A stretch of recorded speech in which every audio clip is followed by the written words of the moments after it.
상처받은 마음을 품으시는 하나님. 저는 많은 분들의 정신적인 문제를 상담해 왔습니다. 그들 중 대부분은 열심히 신앙생활하는 분들이었습니다. 그러나 자신의 정신적 문제를 드러내놓고 말하기를 꺼려했습니다. 그 이유는 사람들의 시선 때문입니다. 혹시 신앙생활을 잘못했거나 아니면 귀신이 들렸다는 오해를 받을 수 있기 때문입니다. 우리는 대부분 이렇게 생각합니다. 예수님을 잘 믿는다면 세상적으로도 잘 되어야 하는 거 아닌가? 아니면 병이 왜 생겼겠어? 죄가 있기 때문이지. 이런 말을 쉽게 합니다. 인격적인 하나님. 어떤 사역자는 공개적으로 개인을 향해 귀신을 내쫓는 기도를 합니다. 그런 사역이 얼마나 당사자에게 치명적인 상처를 주는지 안다면 공개적으로 축사 사역을 하지 않을 것입니다. 영적 지식이 부족한 분들은 자신이 귀신 들렸다는 것을 알게 되면 두려움에 휩싸일 수 있습니다. 그렇게 되면 오히려 믿음이 떨어집니다. 그렇기에 축사 사역이 필요한 사람이 있다 하더라도 축사 사역이 그 사람에게 유익한지 성령님께 여쭈어 봐야 합니다. 축사 사역의 방법 또한 성령님의 인도하심에 따라 해야 합니다.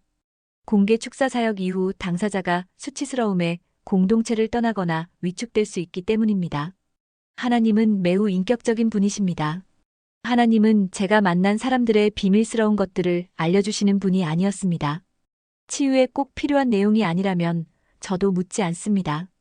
하나님께서 보여주시는 그것만으로도 가능하기 때문입니다. 젊은 청년 자매가 있었습니다. 몇 차례의 기도 모임을 통해 만났지만 하는 행동과 말이 어색할 정도로 친근하고 친절했으며 부담스러울 정도로 부침성이 있었습니다. 저는 저런 사람도 있구나 하고 생각했지요. 어느 날 모임 전에 둘만 있는 기회가 있었습니다. 저는 성령님의 음성을 들었습니다. 그리고 그 자매에게 말했습니다. 하나님께서 자매가 우리에게 뭔가를 숨기고 있다고 하시는데 저는 그 말만 하고 입을 다물었습니다. 하나님께서 제게 더 말씀해 주시지 않았기 때문입니다. 자매는 울면서 말했습니다. 대학 졸업 후 결혼을 했고 얼마 후 이혼을 했다고 했습니다. 자매는 남편의 부당한 대우 때문에 심신이 망가진 상태였고 정신과 치료를 받았다고 했습니다. 자매는 많이 울었습니다. 저는 그 자매의 상황을 알고 나니 자매의 행동을 이해할 수 있었습니다. 그 이후 자매는 기도 모임에서 자신의 처지를 있는 그대로 이야기했습니다. 모두들 그녀를 위해 기도해 주었고 자매는 관계를 통해 상처가 점점 회복되었습니다. 나중에 다시 결혼을 해서 가정을 꾸렸다는 소식을 전해 들었습니다. 어느 집회에서 한 강사가 자신이 기도해준 여성도를 불러내어 간증을 시킨 일이 있었습니다. 아들이 정신적으로 문제가 있었는데 강사의 기도 덕분에 많이 좋아졌다는 내용이었습니다. 그런데 강사는 그 자리에서 그 성도의 초등학생 아들을 불러내어 함께 있던 많은 사람들과 함께 기도하자고 요청했습니다. 아들은 정상인과 다른 마음의 문제를 앓고 있었지만 큰 질환을 앓고 있는 것으로 보이지 않았습니다. 저는 집회의 진행 과정을 알고 있었기에 그 엄마에게 강사가 요청해도 아들을 공개적으로 단상에 세우는 일을 하지 말 것을 미리 요청했습니다.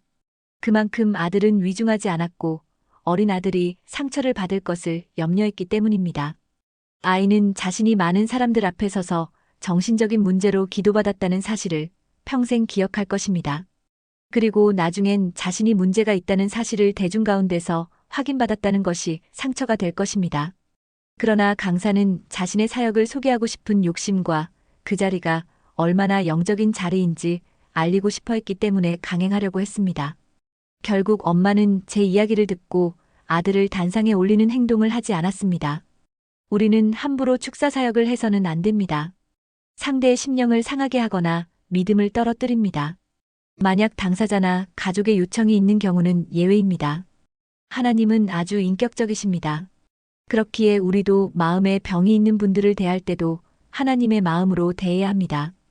그 초등학생의 병의 원인은 양육자의 잘못된 태도로 생긴 것이었습니다. 축사 사역이 필요한 게 아니라 부모의 사랑의 보살핌이 결핍되었기 때문에 생긴 문제였습니다. 그 아이가 귀신 들린 게 아니라는 말입니다. 부모가 하나님 안에서 아이를 사랑으로 보살피면 해결될 것입니다. 시간이 걸릴 뿐입니다. 그런데도 부모는 아이를 고쳐보려고 기도받으러 다니는 것입니다. 그러나 대부분 이런 원인들을 자세히 알 수도 없고 어디서부터 비롯된 것인지 모릅니다. 저 같은 경우 하나님께서 제가 사춘기 시절 우울증에 걸렸었다고 했습니다. 사춘기 아이들이 겪는 가벼운 우울이 아니라 병으로 진단받을 수 있는 우울증이라고 했습니다. 살기가 싫었습니다. 죽고 싶었습니다. 그냥 모든 게 힘들었습니다. 저에게는 마음을 털어놓을 수 있는 가족도 친구도 없었습니다. 그래서 저는 마음으로 늘 예수님께 말했습니다. 모든 상황에서 저의 유일한 친구는 마음에 계신 예수님밖에 없었습니다. 주님의 음성을 듣지 못했으니 저는 일방적으로 제 말만 했습니다. 시간이 지나고 저는 조금씩 밝아졌습니다. 지금 생각하면 그게 치유의 과정이었던 것 같습니다. 누가 가르쳐 주지도 않았는데 생각해보니 주님의 은혜였던 것 같습니다. 방언 기도를 통한 치유. 성령의 능력을 받고 우울증에 걸린 많은 분들을 만났습니다. 그들에게 내려진 하나님의 처방은 간단했습니다. 방언 기도입니다. 방언은 영이 기도하는 것이고 그 기도 안에 회개와 치유를 위한 간구와 찬양이 있습니다. 방언의 기도는 영이 성장하고 치유하게 합니다. 하나님과 하나 되게 합니다. 마음의 상처가 치유되고 귀신이 떠나갑니다. 그렇기에 방언 기도는 치유와 성령의 임재를 경험하는 귀한 은혜의 통로 중 하나입니다. 저는 마음이 아픈 이들에게 많은 시간을 방언 기도할 것을 요청했고 많은 이들이 회복되었습니다. 그러나 모든 사람이 같은 방식으로 치유를 받는 것은 아니며 하나님께서는 다양한 방법으로 치유하십니다. 의학적 치료가 필요한 경우 세상에 죄가 들어온 결과로 모든 질병이 존재하게 되었지만 마음의 병이 반드시 개인의 죄 때문이라고 단정할 수는 없습니다. 마음의 병의 원인은 다양합니다. 완벽하게 자신의 죄로 인한 결과라면 그 죄와 단절될 때 마음의 문제는 고침을 받습니다. 그러나 자신의 죄가 아닌 유전적인 원인, 뇌의 문제와 같은 경우 반드시 의학적 치료를 받아야 합니다. 제가 아는 한 형제는 심한 불안으로 거의 바깥 생활을 할 수 없었습니다. 형제는 자신의 믿음이 부족해서 그렇다며 종일 성경을 보고 기도를 했습니다. 그리고 병원 치료를 거부했습니다. 하나님께서 치유해 주실 것이라 믿는다고 말이죠. 청년이 하루 종일 기도하고 성경 보는 건 불안에서 비롯된 것이지 성령 안에서의 행동이 아니었습니다. 저는 수차례 병원에 가서 약을 처방받아야 한다고 말했습니다. 그게 하나님 뜻이었습니다. 수년이 흐른 후에 청년은 병원에 갔고 약을 먹고 호전되어 세상 밖으로 나갔습니다. 이 청년의 미움의 문제는 자신의 죄 때문이 아니었습니다. 죄가 원인인 경우의 치유. 한 자매는 심각한 공황장애와 우울증으로 자해까지 하는 상황까지 이르렀습니다. 자매는 아주 믿음이 좋은 사람이었습니다. 그러나 자매와 함께 기도할 때 하나님은 자매에게 용서하지 못한 미움이 자리 잡고 있다는 것을 보여주었습니다. 저는 자매에게 어릴 적 상처를 주었던 가족들을 용서하고 사랑해야 한다고 말해주었습니다. 자매가 신앙생활을 잘하고 있었는데 왜 그런 일이 벌어졌을까요? 하나님의 빛이 들어오면 우리 안에 가라앉아 있던 과거의 상처와 죄가 드러납니다. 빛이 있기 때문에 어둠은 견디질 못합니다. 그 어둠이 잠잠히 있다가 빛에 의해 드러난 것입니다. 저는 자매에게 축사 기도를 하지 않았습니다. 저는 자매에게 용서하고 사랑하라고 말했습니다. 그리고 앞으로도 쭉 그리해야 한다고 말했습니다. 자매의 병은 깊은 상처와 용서하지 못한 마음과 연결되어 있었습니다. 하나님께서 그 부분을 다루시며 치유의 길을 여셨습니다. 자매는 쉽게 나아지지 않았습니다. 하나님과의 대화. 저는 하나님께 질문했습니다. 하나님, 왜 신앙생활을 열심히 해도 마음이 잘 낫지 않는 것입니까? 눈에 보이지 않는 마음도 육체처럼 상처를 입는단다. 육체는 눈에 보이기에 금방 치료하지만 마음의 고통과 상처는 눈에 보이지 않기에 즉시 치료하지 않지. 그래서 상처가 오래되면 치유에 시간이 걸리는 것이다. 마음의 상처뿐만 아니었어요. 맞다. 죄 때문이기도 하다. 어떤 이는 용서하지 못하는 마음과 죽이고 싶은 미움 때문에 병이 생기기도 한다. 저도 그런 사람들을 보았습니다. 그런데 하나님, 우리가 예수를 잘 믿으면 다 해결되는 것 아닌가요? 그렇다. 그러나 마음은 숨을 곳이 많다. 드러나지 않는 것이 많지. 평소에는 모르다가 더 강력한 성령의 빛이 들어오면 드러난다. 은혜를 받을 때 깊은 회개가 일어나는 것처럼 상처도 드러나게 된단다. 하나님께서 저의 마음을 치유하셨던 과정이 있었습니다. 나는 내 어린 시절의 상처를 떠올리게 했고 그 모든 순간마다 내가 함께 있었다는 것을 알려주었다. 그것은 내 마음을 치유하는 과정이었다. 모든 이가 저처럼 경험할 수 있는 것은 아닙니다. 그러나 누구든 마음의 상처를 내게 드러내고 기도한다면 회복된다. 만약 그것이 죄에서 비롯되었다면 회개와 돌이킴이 필요하다. 치유와 회복의 과정은 사람마다 다르다. 죄는 회개하면 되지만 상처는 각자의 깊이에 따라 치유 속도가 다르다. 하나님은 치유하시는 하나님이십니다. 그렇다. 나는 너희를 치유한다. 마음의 병은 육체적 병과 다를 것이 없다. 특별하지도 숨길 것도 고치지 못할 것도 아니다. 나는 너희가 육체와 마음 모두 건강하기를 바란다. 저도 가끔 우울할 때가 있습니다. 그럴 때는 내가 갑자기 넘어졌다고 생각해라. 시간이 지나면 낫는다. 그러나 내가 아픔에 집중하면 그 고통은 더 커진다. 저는 두려움에 사로잡혀 수주 동안 힘들었던 적이 있습니다. 아주 오래전에요. 그때 너는 크게 두려워했다. 미국 땅에서 말이다. 네, 그때 저는 정신적인 문제를 겪었습니다. 두려움이 공포로 변했지요. 저녁 5시만 되면 큰 공포가 밀려왔고 1시간쯤 지나야 떠나갔습니다. 너는 귀신 들린 것이 아니었다. 그 공포는 나를 신뢰하지 않는 데서 시작되었다. 맞습니다. 저는 아이들과 어떻게 살아야 할지 막막했습니다. 하나님은 저에게 믿음을 가지라고 하셨지만 저는 현실 앞에 무릎을 꿇었습니다. 그러나 정신적인 문제 앞에서는 환경적인 어려움이 아무것도 아니었음을 알게 되었습니다. 마음의 괴로움이 얼마나 위협적인지 깨달았습니다. 아무리 기도해도 낫지 않았습니다. 하나님은 저를 2주 이상 그냥 두셨습니다. 그렇다. 나는 내가 스스로 일어서기를 원했다. 저는 얼마나 기도하며 몸부림쳤는지 모릅니다. 그 공포는 엄청났습니다. 어느 날 십자가 앞에 나아가 저의 연약함을 고백했지요.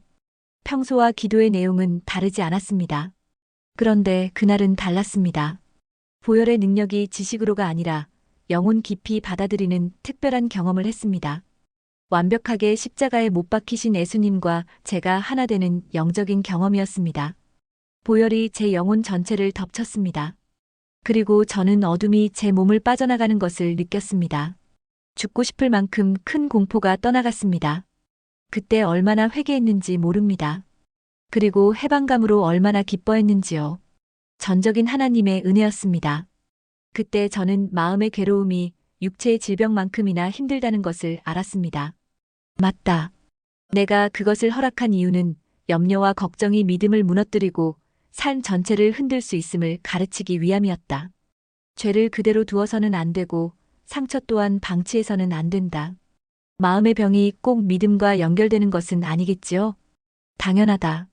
모든 사람이 건강하게 태어나는 것이 아니듯 어떤 이는 연약한 체질로 태어난다. 마음도 그렇다. 모두 동일하게 볼 수 없다. 어떤 사람은 쉽게 넘길 일을 오래 마음에 담아두기도 한다. 그러나 마음도 육체처럼 훈련을 통해 강하게 만들 수 있다. 맞습니다. 저도 예전보다 소심한 것이 많이 줄었습니다. 나를 보아라. 두려워하지 말고 걱정하지 말고 나를 보아라. 내가 너희의 보호자임을 기억한다면 마음을 강하게 할 수 있다. 마음이 아픈 사람도 신앙생활을 잘할 수 있습니까? 당연하다. 육체적으로 아픈 이들이 나를 찾는 것과 같다. 오히려 마음이 아픈 자들은 더 깊이 나를 만날 수 있다. 그러나 나는 너희가 건강하기를 원한다. 그러므로 치료할 수 있다면 하기를 원한다. 이 세상은 마음을 병들게 하는 환경적 자극이 너무 많다. 나는 그것이 안타깝다. 하지만 어떤 이들은 평생 아픕니다. 평생 고혈압 같은 지병을 안고 사는 사람이 있듯이 마음의 질병도 마찬가지다. 마음의 병이 육체적 질병보다 더 두려운 것이거나 특별한 질병이라고 여기지 말라는 뜻이다. 우리는 마음의 문제를 믿음, 죄, 귀신 들림과 연결짓습니다. 물론 그런 이유도 있다. 그러나 너희는 종종 육체의 질병도 그런 식으로 해석하지 않느냐? 죄를 그대로 두어서도 안 되고 마음의 상처 또한 방치해서는 안 된다. 혹시 분별이 안 되어도 염려하지 마라. 내게 나오면 된다. 성령으로 충만하라. 그것이 답이다. 제가 깨달은 것. 1. 세상에 죄가 들어온 결과로 모든 질병이 생겼지만 마음의 병이 반드시 죄가 원인일 수는 없습니다. 2. 우리는 죄와 상처를 오래 품어두어서는 안 되며 다른 이들의 마음에 상처를 남겨서도 안 됩니다. 특히 양육자는 어린 자녀들의 마음을 지켜주어야 합니다. 3. 하나님은 치유의 주체이시며 우리가 의지해야 할 분은 오직 하나님 한 분뿐입니다. 4. 하나님은 의사를 통해서도 치유하실 수 있습니다. 의학적 치료는 믿음 없음이 아니라 하나님께서 주신 또 다른 은혜의 도구입니다. 5. 방언 기도는 마음을 치유하는 은혜로운 통로입니다. 6. 성령으로 충만하면 치유가 임합니다. 원인이 귀신이라면 떠나가고 죄의 문제라면 회개와 자유가 주어집니다. 하나님은 우리의 눈물을 외면하지 않으시며 상한 심령을 가까이 하십니다. 성령 안에서 우리는 죄와 상처에서 벗어나 새로운 힘을 얻게 될 것입니다. 하나님은 삶을 회복시키시고 다시 일어설 수 있는 은혜를 주십니다. 이 글은 저의 경험과 사역을 토대로 한 것입니다. 각자의 상황과 여정은 서로 다를 수 있습니다.